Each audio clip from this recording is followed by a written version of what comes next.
Iran ने दमिश्क में अपने कौंसल खाने पर हमले का जवाब देते हुए इसराइल पर सैकड़ों मिसाइल दाग दिए। तेहरान का कार्रवाई खत्म करने का ऐलान, अमरीका को बाज रहने की वार्निंग जारी कर दी। इसराइल ईरान तनाज़े पर अक़वाम मुत्तहिदा की सलामती काउंसिल का हंगामी इजलास आज होगा। रूस, चीन और सऊदी अरब ने कशीदगी के संगीन नताइज से खबरदार कर दिया। पाकिस्तान का फरीक़ैन को तहम्मुल से काम लेने का मशवरा। सिविल एविएशन ने अफगानिस्तान और ईरान से आने वाली परवाजों की कड़ी निगरानी शुरू कर दी। मगरबी फजाई हदूद पर मशकूक सरगर्मियों पर कड़ी नजर रखने की हिदायत। कराची में सुबह से बारिश का सिलसिला जारी। सबसे ज्यादा बारिश नाजिमाबाद में 21 मिलीमीटर रिकॉर्ड की गई। नया नाजिमाबाद में आसमानी बिजली गिरने से मकान की छत और दीवारों में दरारें पड़ गईं।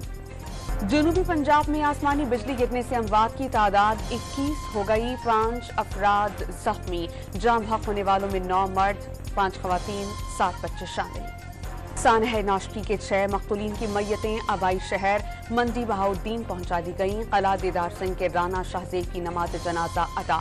अहले इलाका समेत लोगों की बड़ी तादाद में शिरकत। नवाबशाह में कौमी शाहरा पर तेज रफ्तार टैंकर की टक्कर से मोटरसाइकिल सवार 2 अफराद जाम बहक। शनाख्त गुलाम सरवर और हनीफ के नाम से हुई। MKM पाकिस्तान की रुकन शोबा खवातीन शाहीना सुहेल से मोटरसाइकिल सवार पर्स छीन कर फरार। MKM की मरकजी एडहॉक कमेटी की जानिब से वाक़े की मसम्मत। और पाकिस्तान पीपल्स पार्टी के जुल्फ़िकार अली भुट्टो की 45वीं बरसी पर सिंध भर से जयालों की गड़ी खुदा बख्श आमद का सिलसिला जारी।